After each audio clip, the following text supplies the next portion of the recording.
from every nation and tongue, from generation to generation, we worship you. Hallelujah, hallelujah, we worship you for who you are. We worship you.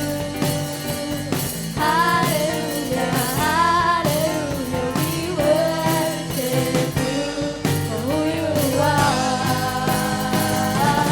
You are good.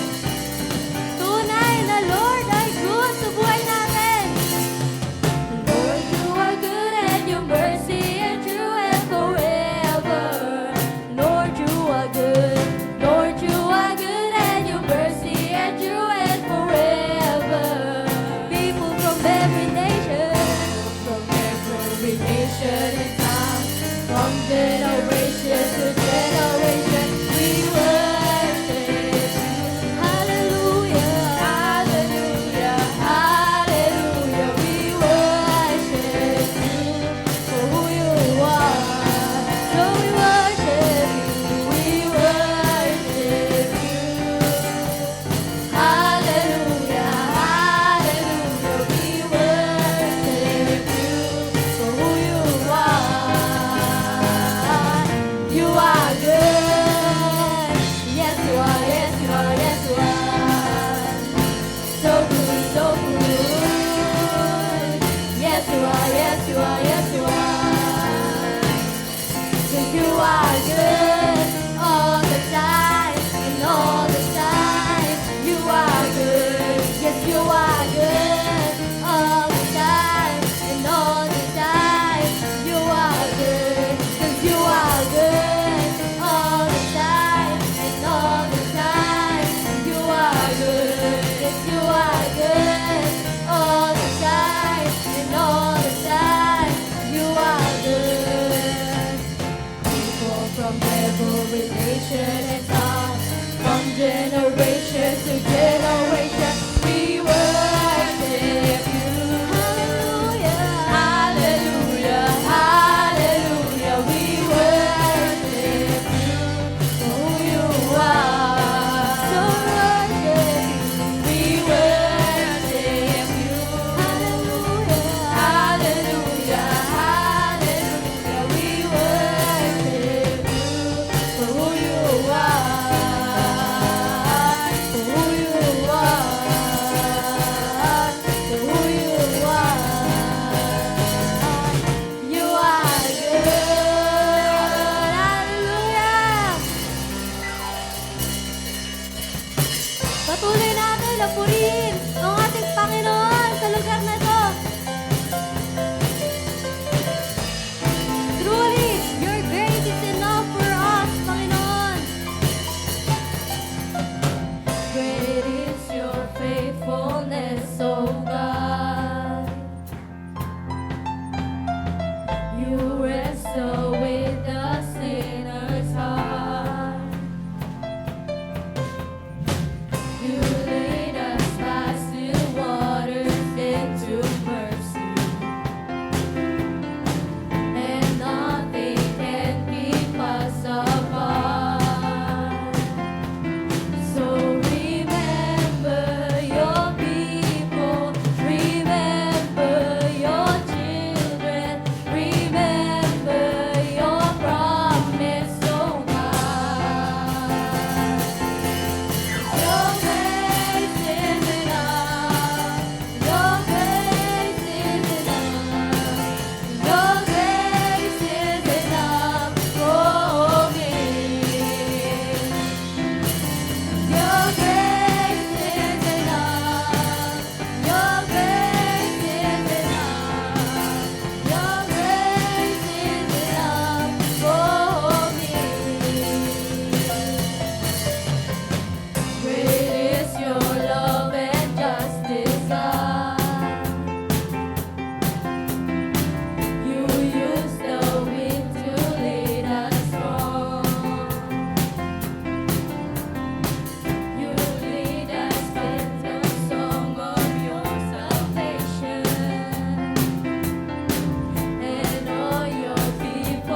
Nabuhay! Hallelujah! Thank you, Lord!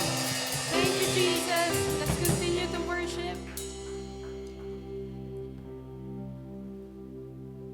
Habang buhay ka naming paparangalan, Panginoon Diyos. We worship you, O God, in this place.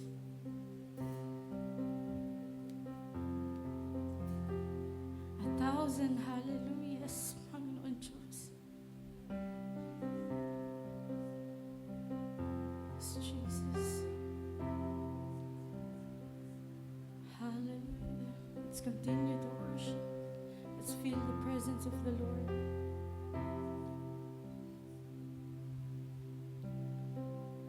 On rocks round, He loves to worship. Who else has taught the stars to shine?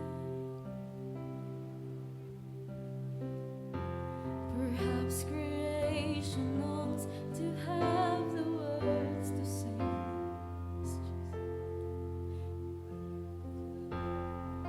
But this joy is mine. When 1,000 hallelujahs we magnify your name, you alone deserve the glory, the honor and the praise. Lord Jesus, this song is forever yours. 1,000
worship you. Through it all, oh God, in our life, you are good, Panginoon Diyos. You are forever in our life, Panginoon. Deserve mo, Panginoon, kung ano ang meron kami, Panginoon Diyos. Hallelujah. Let's continue to worship.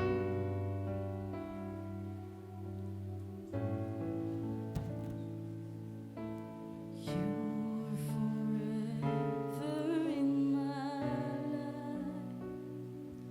You see me through the season. Cover me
I'm carried in everlasting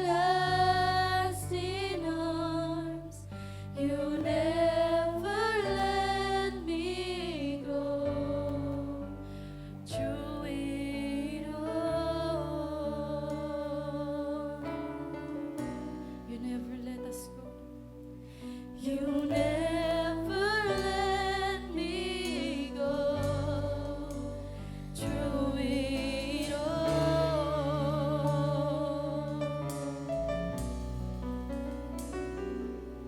you never let me go. Through it all.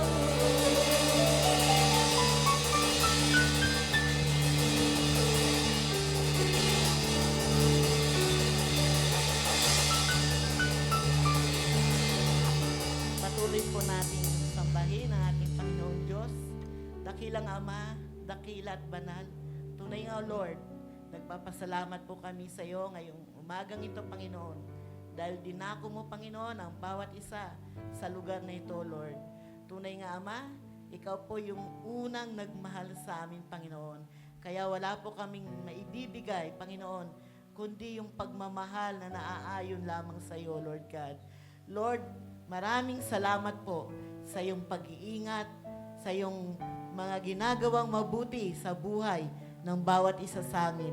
Maraming salamat po, Diyos, dahil ikaw yung unang nagmahal sa amin, Lord. Mas higit mo kaming minahal kaysa sa mga ibon sa iyong papawid, Panginoon. Grabe, dakila, O Lord God, yung iniaalay mong pagmamahal sa amin, Panginoon. At sa oras na ito, Panginoon, buong puso, buong kaluluwa, buong espiritu po kami na naririto, nagpapakumbaba, Panginoon, upang alayan ka, Panginoon, ng walang katumbas na pagpapasalamat, Panginoon, ng papuri, O Lord God. Tunay nga, O Diyos, ikaw, Panginoon, ang dakila sa lahat. You are the source of everything we have, O Lord God. And right now, O Lord God, we only want to worship you, and we worship you, O God, with everything that we have, O Lord God. Lord, maraming salamat po. Purihin ka, Panginoon, dakilain ka, at sa iyo, Panginoon, ang walang hanggang kapasalamatan. Ang lahat ng anak ng Diyos ay magsabi ng Amen and Amen. Ayan po, makakaupo na po tayong lahat. Magandang umaga po. At salamat sa Panginoon, tayo ngayon ay nasa ika-4 na linggo ng ating pag-aaral. Ang ating tema nga po for the month, for this March, is Gifted to Serve, Stewardship of Talent and Calling. So, sigurado na sa nagdaan na 3 linggo, of course, meron na tayong na-discover na mga talento na pinagkaloob sa atin ng Diyos. Noong unang linggo po, tinalakay ni Pastora Jenny na we need to discover our gifts, because everyone is gifted.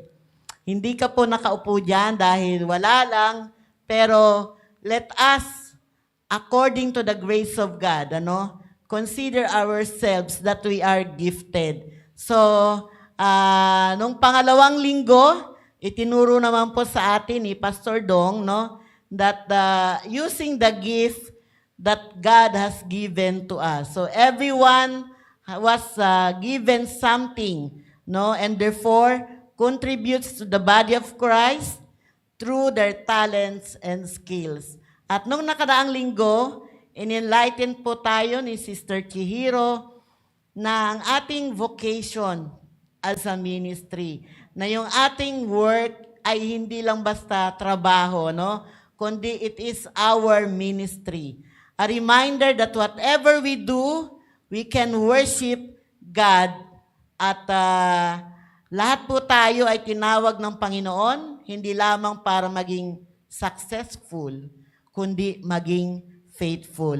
Because God measures success not by status, but by faithfulness. So our calling, ang bawat isa po sa atin ay tinawag para maglingkod, mag-serve sa Panginoong Jesus. And today po, sa ating ika-4 na linggo, we will give emphasis to the truth that everyone, lahat po tayo ay may role. So,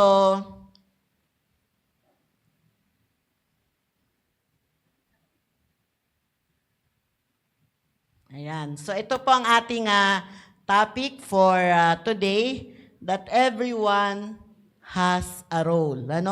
So, binigay ng Panginoon ang bawat isa sa atin ng unique role. Pag sinabi nating unique, ito ay specialized, uncommon position. Sabi nga nung Cambridge Dictionary, sabi niya, it's the only existing one of its type or unusual, characterized by skills and specific tasks. Pero dahil tayo po ay nasa paglilingkod sa Panginoon Diyos, we are called to use our gifts humbly and faithfully for the glory of God. So, ngayon po ay basahin natin ang ating teksto na matatagpuan po sa Romans 12:3-8. Ginamit ko po ang New Living Translation dahil nung binasa ko pa ito at inano ko sa NIV, iba yung datingan sa akin nung New Living Translation.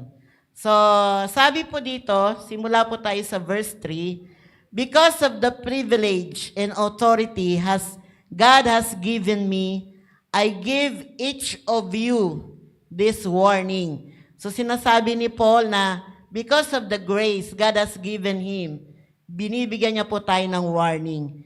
Don't think you are better than you really are. Be honest in your evaluation of yourselves, measuring yourselves by the faith God has given us. Verse 4, just as our bodies have many parts, and each part of one body, and each part has a special function. Sabi ng verse 5, so it is with Christ's body. We are many parts of one body, and we all belong to each other.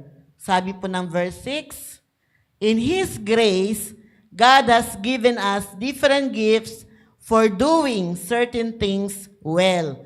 So if God has given you the ability to prophesy, speak out with as much faith as God has given you.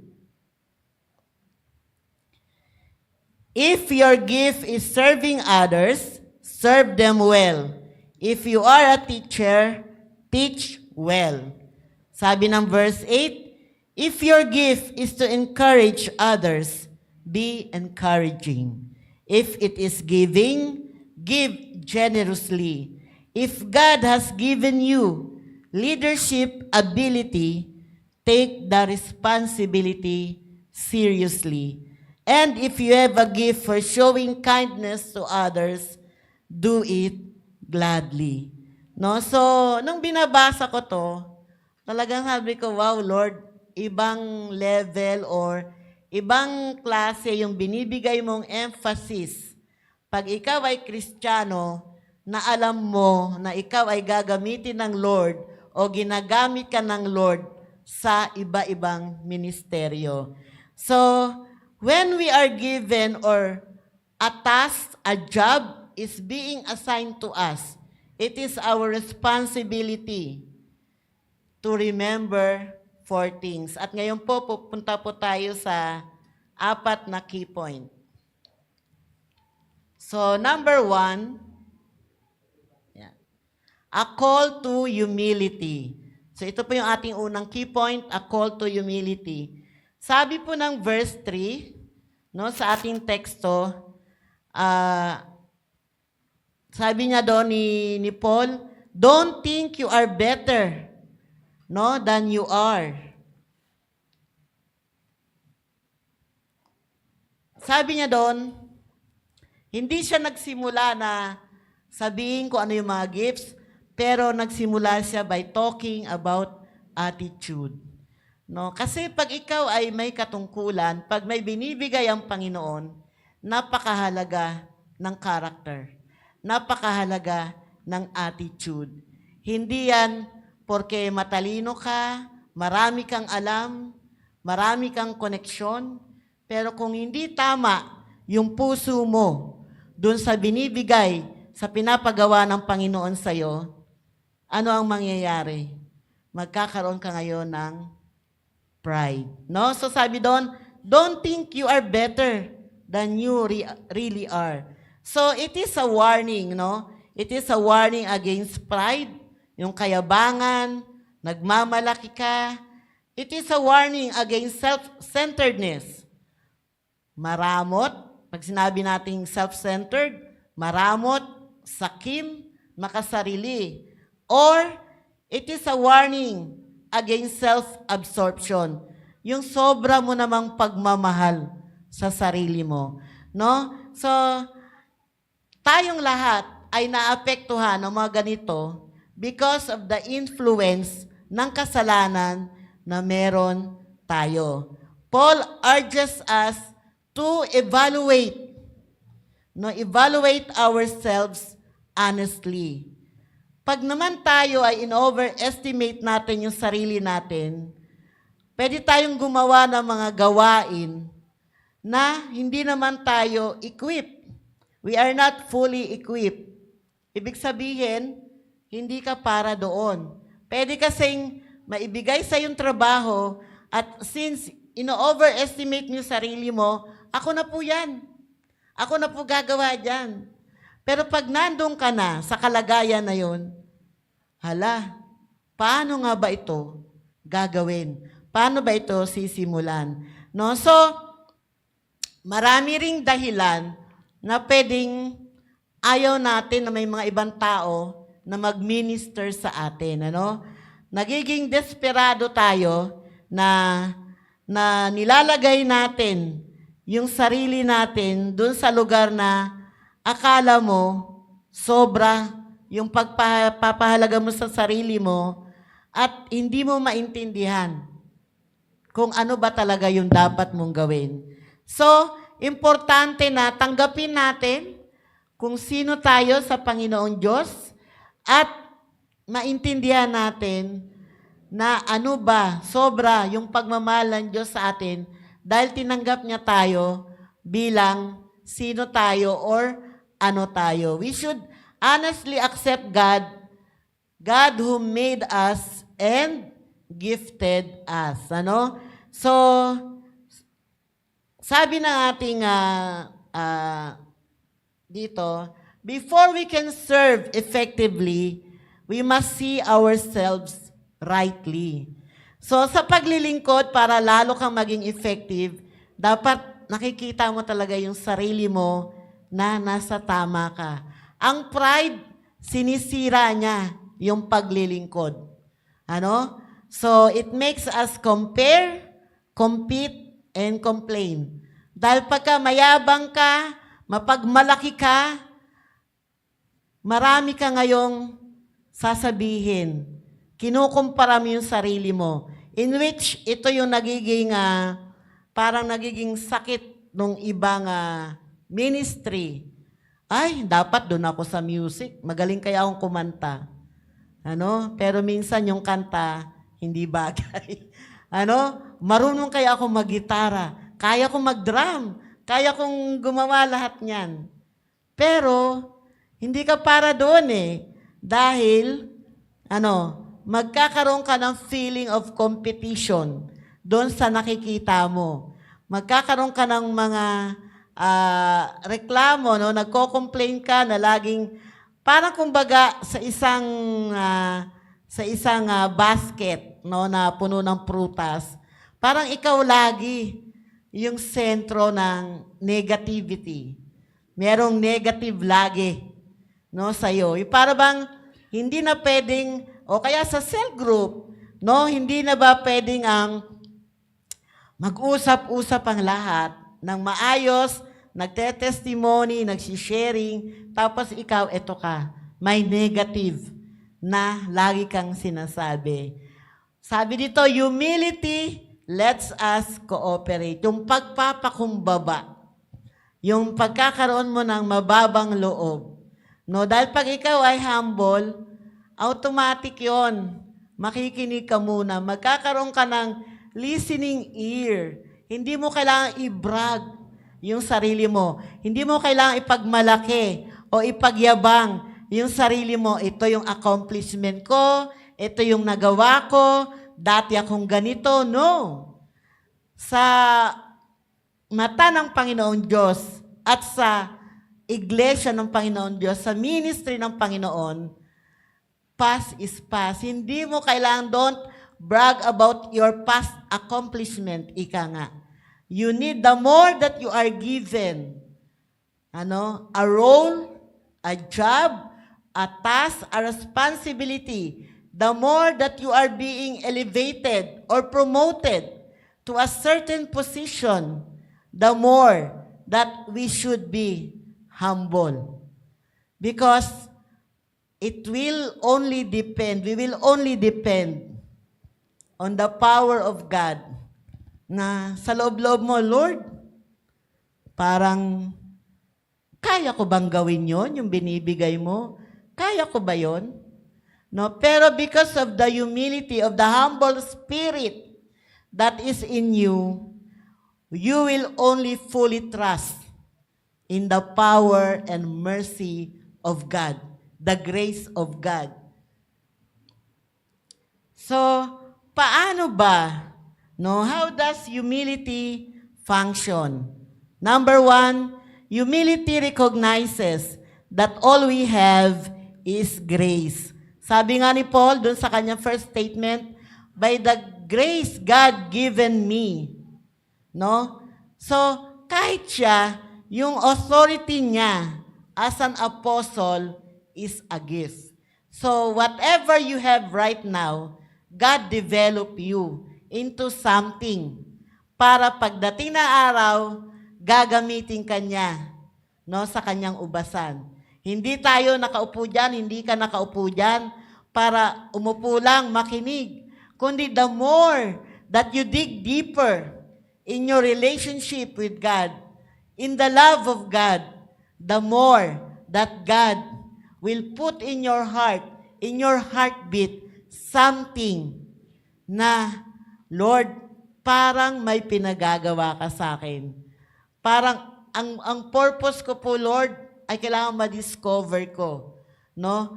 By that grace, ano po ba yun? Ano? And you can only do that if you have a humble spirit. Sabi dito, number 2, humility gives us sober judgment. Ano? Pag sinabi po nating sober judgment, ito yung matinong paghuhusga.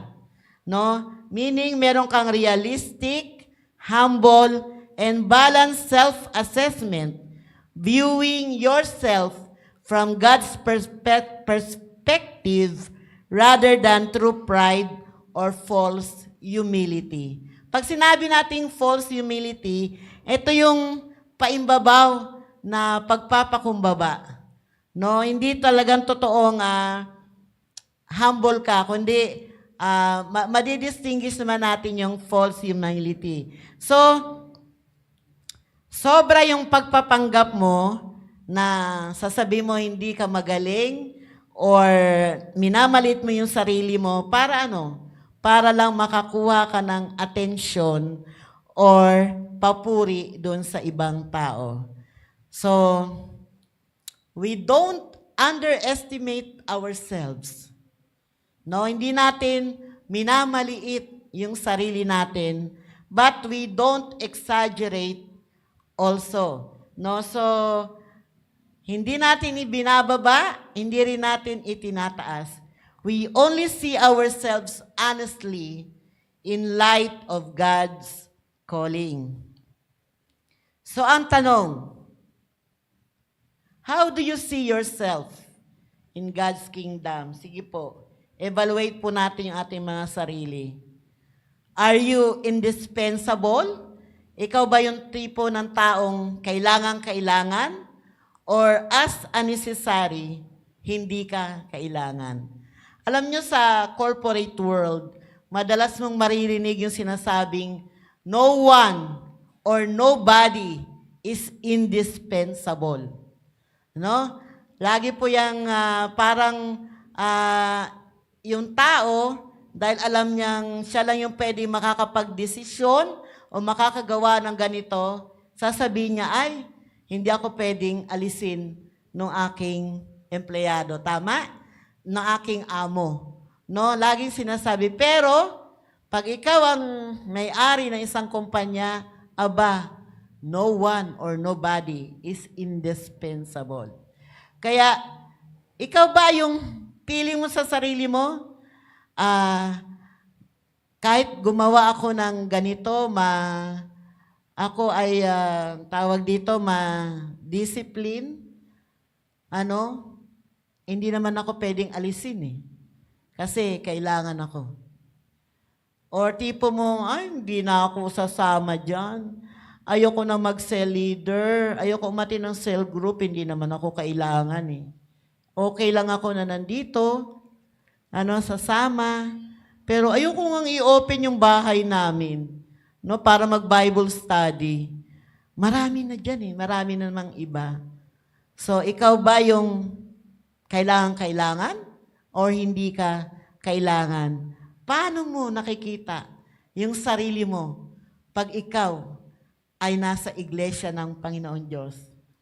Whether you are indispensable or unnecessary, ito po ay mali. Dahil ang bawat isa sa atin ay kailangan. Each one is needed. Pero hindi po tayo yung sentro. Bawat isa sa atin ay kailangan, no? Pero hindi tayo yung pinaka-center. Okay? Sa ating pong pangalawang point, so una, yung point natin na call to humility. Pangalawa, a picture of unity. Sabi ni Paul, he uses a simple, powerful image, the body of Christ. The body. Sabi niya sa verses 4 and 5, ayan. Kung paanong ang katawan ay binubuo ng maraming bahagi at magkakaiba ang gawain ng mga ito. Gayon din naman, kahit na tayo'y marami, nabubuo tayo sa iisang katawan ni Kristo at tayong lahat ay bahagi ng isa't isa. So, yung katawan natin, ito yung basic picture ng unity, nagkakaisa. So, tingnan natin, yung ating kamay ba? Pantay-pantay ba yan? Hindi, di ba?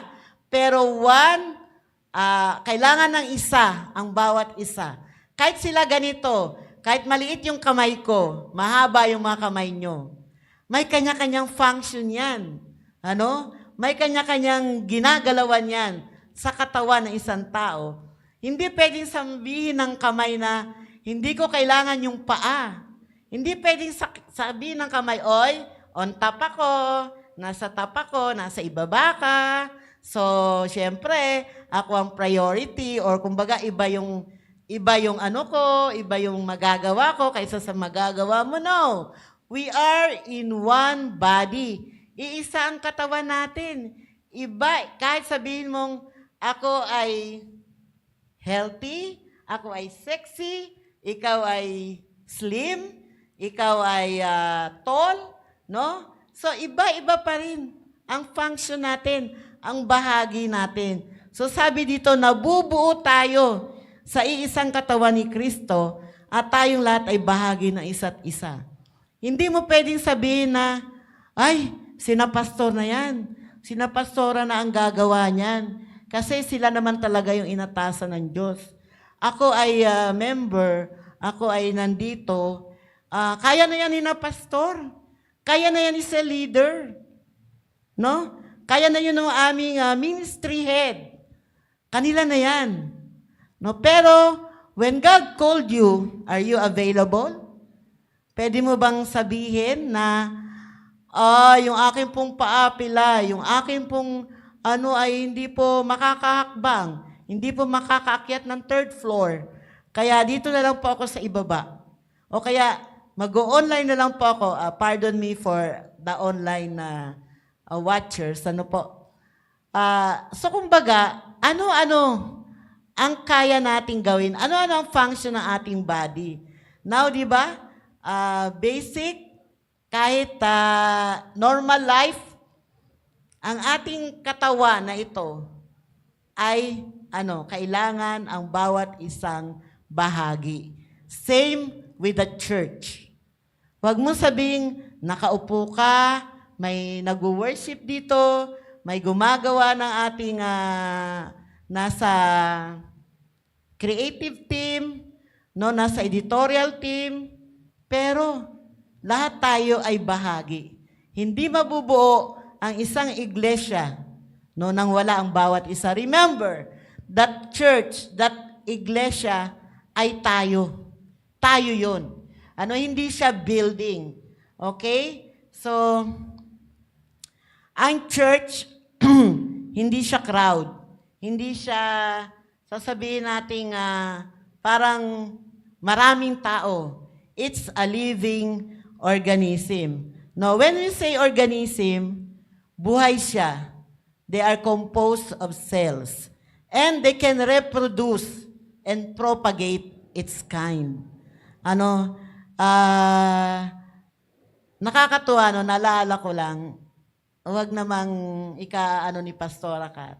Kasi I always look at her and tell myself, kasi habang nakikita ko yung mga kabataan, yung mga nadidisciple niya, sabi ko, look at the development of the growth of the youth ministry.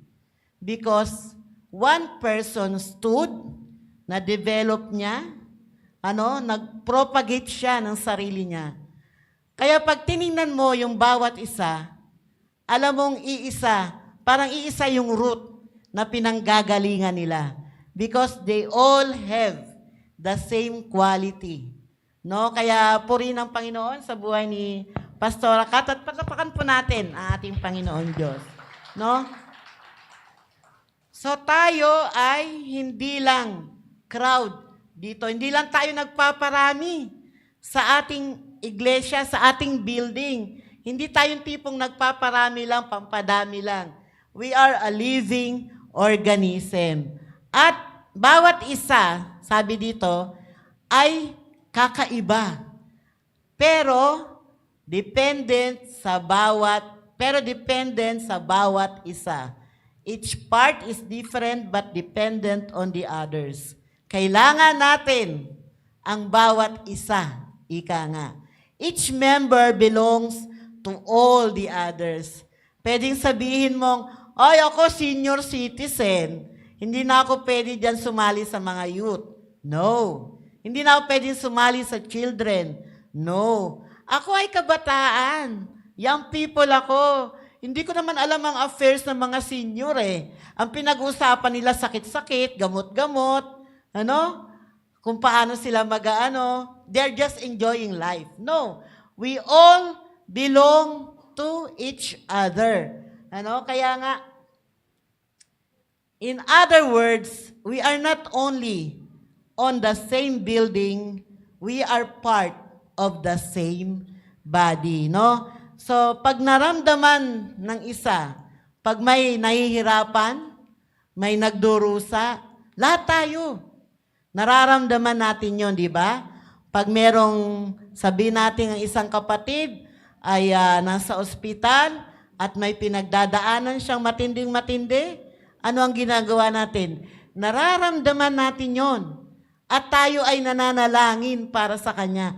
We intercede. We pray for that brother or sister. At pag may isa naman na masaya, nagre-rejoice, ikinasal, nagkaanak, nagkaroon ng kotse, ng bahay, ng hanap buhay, nagkaroon ng negosyo, lumago, we also rejoice. We share that same joy na nararamdaman ng tao. Madalas nga pagka naririnig natin na ang isang kapatiran ay nag-share sa atin ang kanyang problema, anong sinasabi natin? Sister, I can feel you. Brother, I can feel you. Kasi nararamdaman mo, hindi man ikaw ang dumaan, doon. Pero alam mo kung ano yung pinagdadaanan niya. Nararamdaman mo. No? It's a reminder ng pagiging Kristiyano, Christianity, hindi siya parang parang isang sport na solo-solo lang. It's a team. No? Tayo ay binubuo ng isang team, ng isang grupo.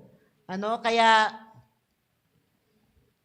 huwag tayo na maging only a crowd, only a seater, no? Makikita mo habang lumalago ka sa pananampalataya mo sa Panginoon, God will steer in your heart something na magagamit mo para sa kanyang kaluwalhatian. And on our point number 3,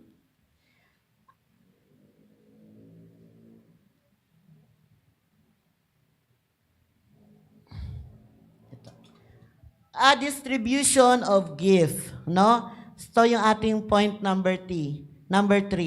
So sabi dito, ang title natin, Everyone has a role. So, ang mga gift, or sa Tagalog, gift, pagbiyaya, regalo, handog, kaloob, no? They are abilities given by the Spirit for the purpose of ministry.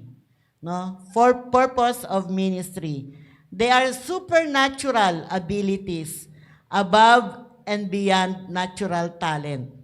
No? So, sabi dito, we have different gifts according to the grace given to us by God. And our sober judgment, yung tama nating paghusga sa ating sarili, will give us the clarity and confidence. No? Para ma-discover natin ang mga ito, let us consider yung mga role, yung mga ginagampanan natin na gawain sa ating simbahan na ikaw ay gusto mong ginagawa, gusto mong gawin, gusto mong tumulong, no? So, maraming activity, maraming gawain ang church. Dahil meron tayong active ang ating children, at active ang ating youth, active ang ating young adult, active ang ating senior citizen. Maraming gawain ang ating iglesia na kailangan ka. Na, meron ka palang talent or gift na pinagkaloob sa iyo ang Panginoon. But of course, we need to be reminded na isik natin or tanungin natin yung mga kapatiran natin na mas nakakakilala sa atin. We should seek right counsel, wise counsel from people na kakilala tayo. So, mayroon ditong binigay na 7 gift ang Apostle Paul at these are only examples kung paano yung grace, no, ay nagiging action or it take action. Number 1 is the gift of prophecy. Anong sabi dito? As a description,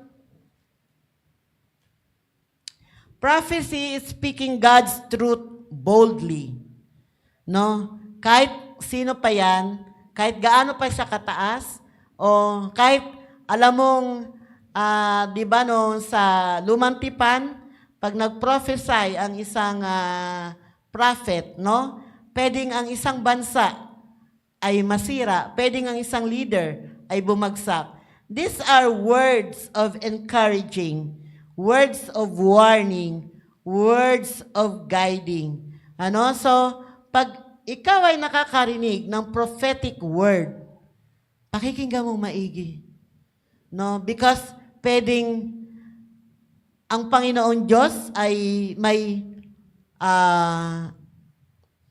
hindi pinagbabawal, may warning sa'yo. No? Binibigyan kanya ng warning. Binibigyan kanya ng guidance.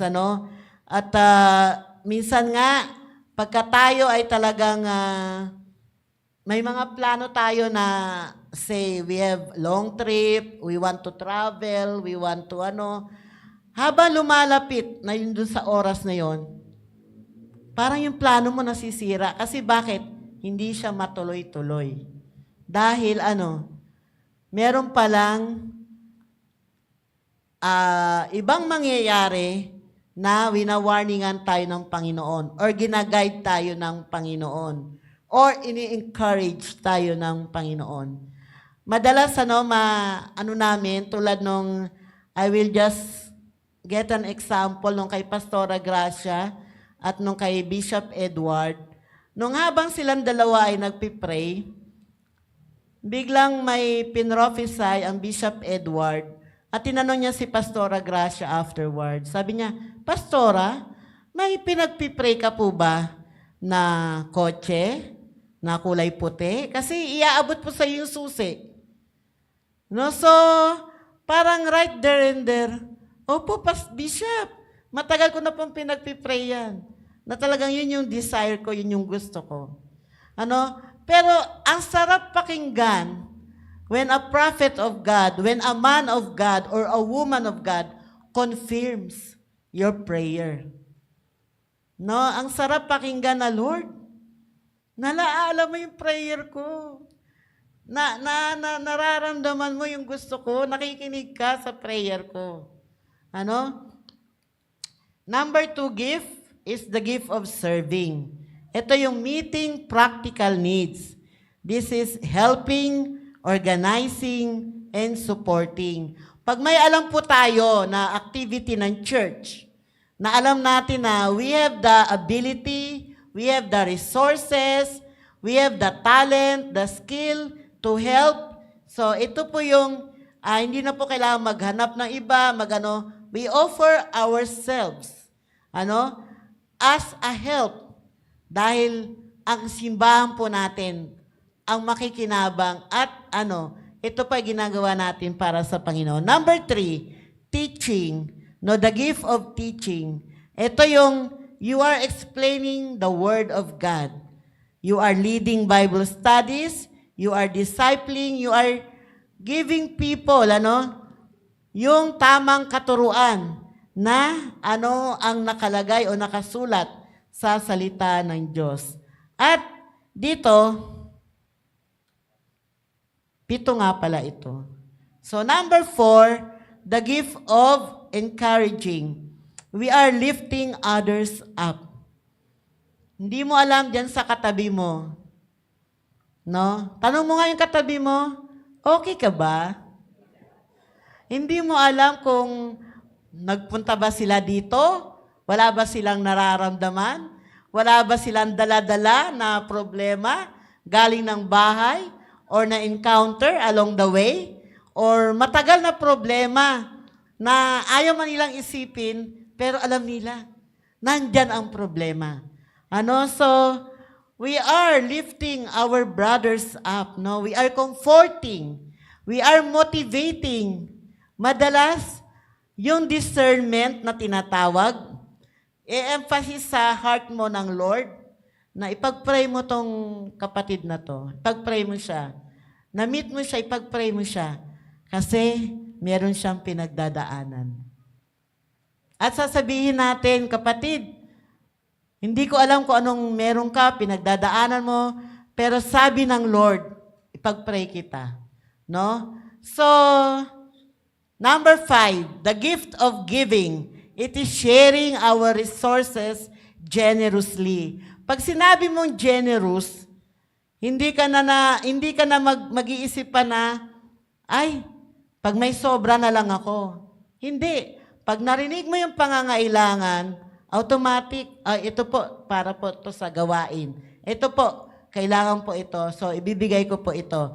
We are supporting the ministry. We are helping those in need. At pagdating po sa giving, ang ating pong iglesia ay maingat po sa paglalabas o pagdidispose ng mga financial help na tinatawag. Hindi porke po may binigay po para sa iglesia, ay agad-agad po nating dinidispose iyan. Hindi po. Tayo po ay maingat, dahil tayo ay mga steward. This is stewardship. At maingat po tayo, no, na humahawak ng salapi ng Panginoon, dinidispose. Marami po ang pinag-aaprubahan niya bago po ilabas ang dapat pong ilabas to help those in need. Madalas din po, out of our own pocket, we give. No, because we are generous. At number 6 gift, leading. We are guiding others with care. Ito yung mga gawa ng mga elders, ng mga ministry head, ng mga cell leader. So when we are given people or flock or nabi nating members, we are guiding them with care ng pag may mamalasakit. Hindi lang isinama mo siya, sige, sama ka lang, ganun lang. When you lead, you always go before your member. You are a leader. So, as a leader, ikaw yung dapat mauna. Hindi ka pwedeng sabihin mo dun sa member mo na, sige na, punta na kayo dun sa wawa. Kailangan, halika, punta tayo dun sa wawa. Mag-minister tayo doon.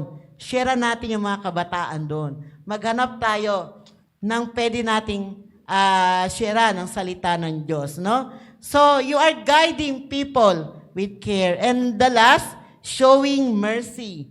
You are caring for the hurting. So, ito yung visiting, comforting, counseling. So, pagka tayo ay may naririnig na somebody is in the hospital or somebody has a need, automatic po yun. Pinupuntahan agad. So, ito yung kahit hindi mo siya member, kahit hindi siya kabilang sa iglesia, pero once na sinabi sa'yo, Pastor, Pastora, sa leader, meron pong nangyari. May nasa ospital siya, may sakit po siya, kailangan po nating ipag-pray. Prayer alone is the best answer. No, hindi natin alam yung bang, pag ikaw yung nandun sa banig ng karamdaman o nakaratay ka, walang ibang napakasarap pakinggan, kundi ang panalangin ng isang kapatiran.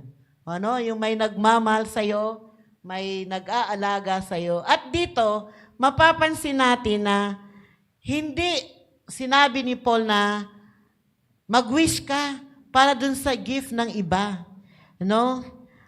Kundi, anong meron ka?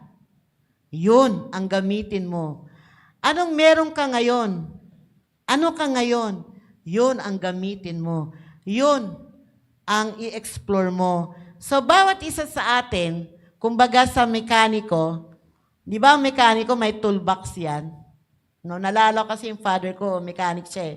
Napakalaki ng kanyang toolbox na pag inopen mong ganon, iba-iba yung drawer, parang kala mo may bahay-bahay, bawat tool, bawat bearing, bawat screw, bawat bolt, bawat nut, iba-iba yung kanyang, may divider siya. So tayong lahat ay parang toolbox ng Panginoon, So ang tanong doon, do I have the gift? Lord, sa lahat ng yan, nung 7 yan, meron ba ako dyan? Kasama ba ako niyan? Alam ko meron ako niyan eh. Kaya lang, may kaya lang. May kaya lang. Sabi doon, meron ba ako niyan, Lord? Or dapat ang tanong natin ay, am I using it? Yung meron ako dyan, Lord, alam ko meron ako niyan eh. Hindi ko lang na-utilize. Dapat ngayon, magamit ko na siya. Dapat ngayon, maging involved na ako. So, ang challenge po natin ngayon, we must discover our gift. Discover your gift. So, tanungin natin ng Lord, Lord, pakita mo po nga sa akin, ano po ba nilagay niyo sa puso ko? Ano po bang meron ako na magagamit ko? So, yung gift daw, malalaman mo siya pag nag-e-enjoy ka sa ginagawa mo. Gustong-gusto mo siyang gawin, it gives you joy at nakaka-bless ka sa ibang tao. So, number 2, we must develop our gift develop your gift. So, ang gift ay lumalago siya pag lagi mong ginagamit. No? You step out, you serve, you learn, and let others help refine you. Parang yung mga writer, yung mga artist, meron akong kilalang bata, no? Bata pa lang siya, ang galing niya na mag-drawing. Kahit hindi well-defined. Pero yung kamay niya, artist. At pag bumili siya ng mga marker, ng mga pentel pen, ng mga colored pen, alam niya kung paano gamitin. Alam niya kung paano i-establish yung thought niya. Alam niya kung paano i-compose yung laman ng isip niya. Na pag nakikita ko siya, ako matanda na, hindi ko alam yan, paano ba yan? Hindi ko alam yan, ganyan pala yan. So I am motivated, I am encouraged, nabibless ako kasi art is art, napakaganda if you know how to appreciate it. So ganun din po yung gift, ano? So kailangan, lagi nating gamitin yung meron tayo. Lagi tayo, huwag mahihiya na, doon papasok yung false humility. Ay, nahiya ako kasi ganito lang ako eh. Ito lang yung kaya ko eh. Pero alam mong magaling ka, sasabihin mo, magaling ako, kaya ko yan, nagagawa ko yan. Kaya lang, papasok ngayon doon si false humility, no? So, others can help refine you, define you. Ano? So, wag po natin ipagdamot yung blessing na binigay sa atin ng Panginoon. And number 3, we must deploy your gift, our gift. So, hindi kailangan ng simbahan, ng watchers, ng manonood lang. Ang kailangan ng ating iglesia ay yung magpa-participate. Mga participants, no? So, hindi tayo tinawag ng Diyos para nakaupo lang, para nasa isang tabi lang. Tinawag tayo ng Diyos para lumaban, para humayo. Para humayo. At as a conclusion, the beauty of the body. When believer takes the role seriously, humbly, faithfully, joyfully, the church becomes a living picture of Christ on earth. Paano mo masasabi o masishare, no? Sa isang hindi mananampalataya na pag nag-invite ka, punta ka sa iglesia namin, invite kita. Kung hindi, ganitong atmosphere ang makikita niya. Doon sa church na yon, pataasan ng ere. Doon sa church na yon, pagka simple lang ang damit mo, hindi ka papansinin. Sa church na yon, walang umingiti doon. Lahat sila serious. Lahat sila parang walang umingiti. Walang bumabate. Walang nagsasabing, sister, see you next Sunday. Walang ganun. No? So imagine a church where everyone serves. No one competes and all belong. That's the vision of Romans 12. One body, many members, one purpose, and that is to glorify God. So, we are at the Holy Deliverance, Christ Great Commission Church. Isang katawan, marami tayo, iba-ibang ating personalidad, iba-iba tayo, we function differently, we have different roles, pero iisa lang ang ating purpose. Yan ay purihin ang Panginoon. Because bottom line, whatever you do, at the end of the day, we will all kneel to God who made us. We will thank God, we will appreciate God, we will be grateful to God for everything that He has done. And in the morning, when we wake up, we are still doing the same because of the love of God. So, mga kapatid, tayo pong lahat ay tumayo at purihin natin ang ating Panginoon. Tayo po ay dumako sa panalangin. Panginoon Diyos, maraming salamat po, Panginoon, sa iyong salita na aming natutunan ngayong araw na ito, Lord. Lord, maraming salamat for making us one. No? Isang katawan para kay Kristo Jesus, Panginoon. Lord, turuan mo po kami na maging humble, na mag-unite, Panginoon, na magkaisa, Panginoon, at lalong magmahalan, Lord. Help us, O God, na ma-discover namin at magamit namin, Panginoon, yung mga talento, yung mga gifts, Panginoon, na binigay mo para sa amin, Panginoon. Para, Lord, ang aming simbahan ay lumago.